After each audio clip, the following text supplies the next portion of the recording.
Hello Internet, apologies for the excessive voiceover, but I am currently without tripod. But that's fine because it's that beautiful time of year where everyone's making their best and worst of the year list. But not me. I avoid the worst of the year as often as I can.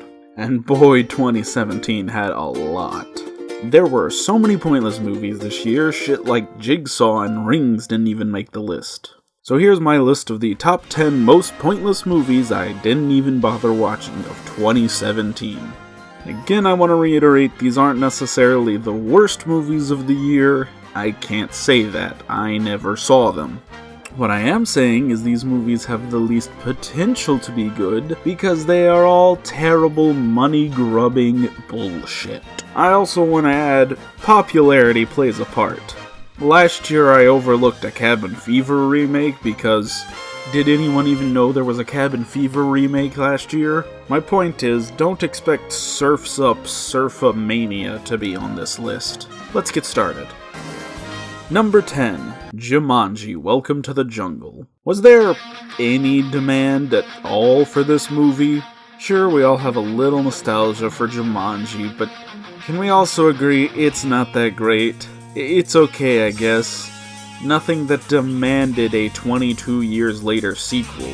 I will give points as it seemingly tried something new by setting it in a video game, but still, if you're gonna sell it under the Jumanji name, I'm gonna call you out on it. Also, tween girl Jack Black looks absolutely insufferable.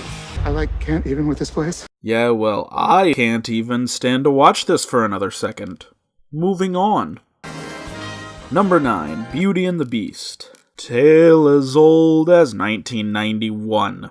It's our first repeat offender. I called out Disney's live-action remakes last year, and while they did limit themselves to 1 instead of 3, they should try limiting themselves to 0. You've already made the best adaptation of Beauty and the Beast. Please stop. Make original movies again.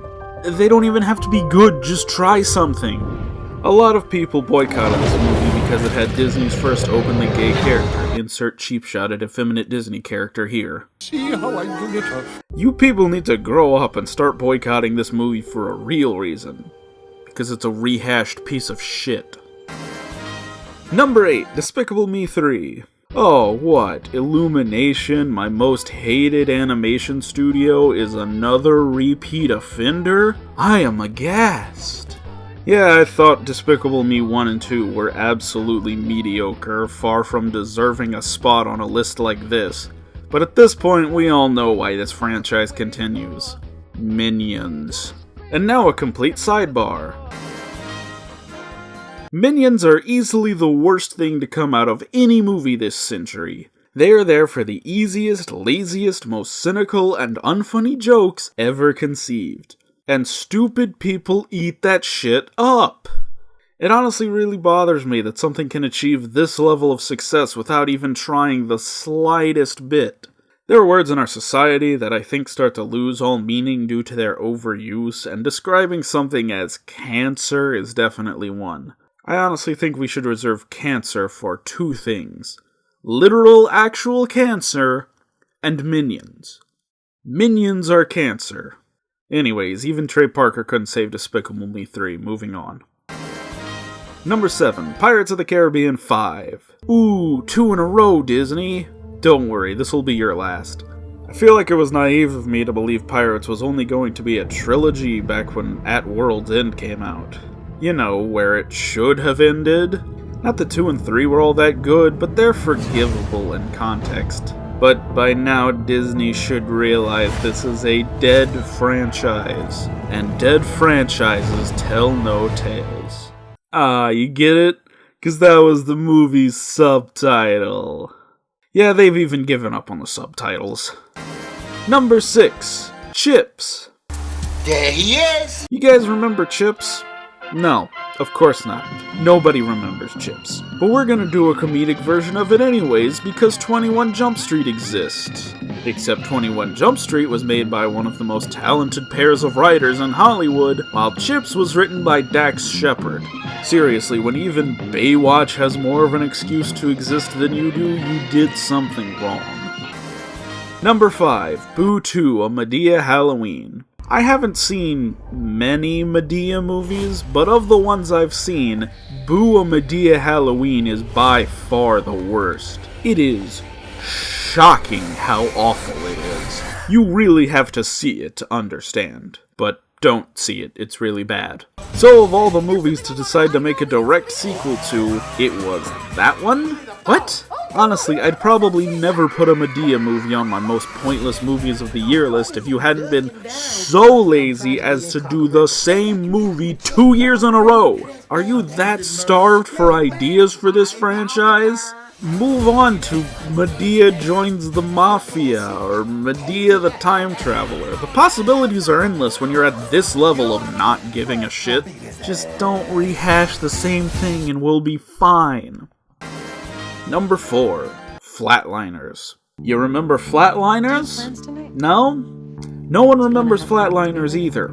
Joel Schumacher barely remembers Flatliners. He's busy celebrating people making fun of someone else's Batman movie. I know I already made a money laundering joke in Ballistic X vs. Sever, but seriously, if I were ever gonna launder money through a film, I'm picking ones like this and the Point Break remake that no one is gonna bother seeing. Not that I would ever engage in illegal activities. Number 3. The Nut Job 2. Are you fucking kidding me? Who decided we needed a sequel to The Nut Job? Not a single person on the planet Earth wanted a sequel to The Nut Job. I can't even say they made this for the money. There must have been a gas leak or something. Seriously, what? And now they're working on a stage play of The Nut Job? Is the company that made this somehow under the impression that this is a good or even popular movie? I gotta move on. Number 2, Diary of a Wimpy Kid, The Long Haul. Okay, maybe you're saying, Matt, why is this over The Nut Job 2? Well, number 1, this is sequel number 4 of a movie that is over 7 years old.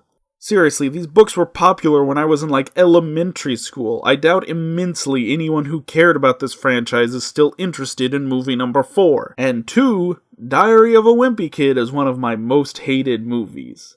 See, in the book, the main character Greg is a shallow asshole, but that's kinda the joke. His depiction in the movie, however, seems to glorify his brattiness. I genuinely believe this movie is dangerous for kids, which is quite a feat.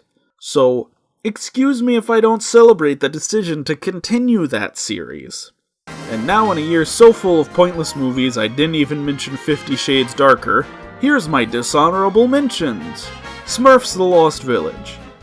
I hate to break it to you guys, but Smurfs was never good. Still, points for not being this shit. Bad Moms Christmas / Daddy's Home 2. 2 movies that definitely didn't need sequels get damn near identical sequels, which I think goes to show how unoriginal both of them are.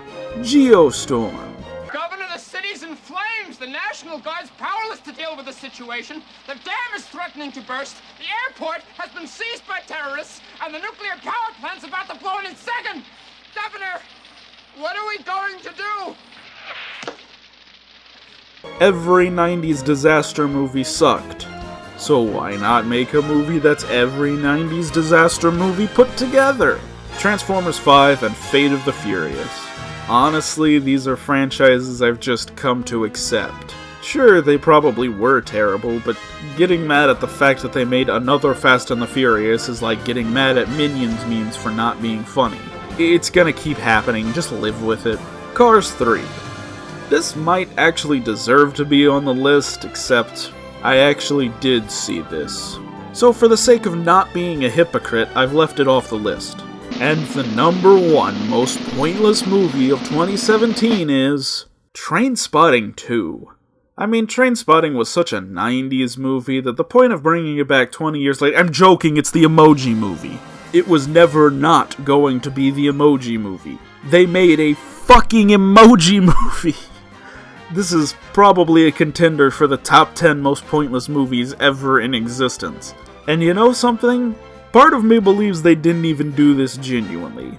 Like, they knew there was no real demand for an emoji movie, but they knew all you shit-posting YouTubers would pay just to make fun of the movie, and you fell for it. They hung up the easiest punching bag in the world and charged you to punch it, and you felt vindicated paying them. Well, not me. I refuse to spend so much as a penny on this corporate shill of a movie. Nor will I spend even a moment of my fleeting mortal coil watching this movie. I'm on to you, Sony Animation. Wait, Sony Animation? The same company that made last year's winner, the Angry Birds movie? My god, Sony Animation, you did it! You made the most pointless movie of the year 2 years in a row! There's gotta be some type of award for that. And so the award for the most pointless film studio, can't believe it's not Illumination. Don't worry, Illumination, you're still probably the worst animation studio, at least mainstream, goes to Sony Animation. So, for those of you at Sony Animation, I have made this, a certificate of pointlessness.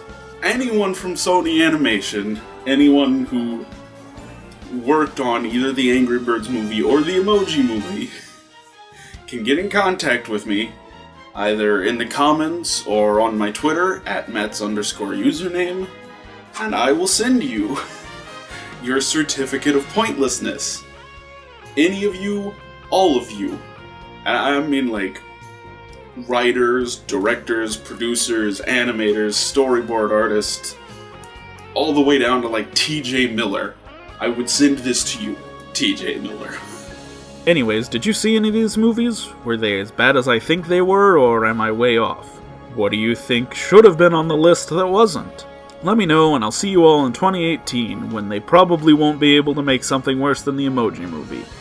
But, you know, maybe they will. Never underestimate the power of Hollywood.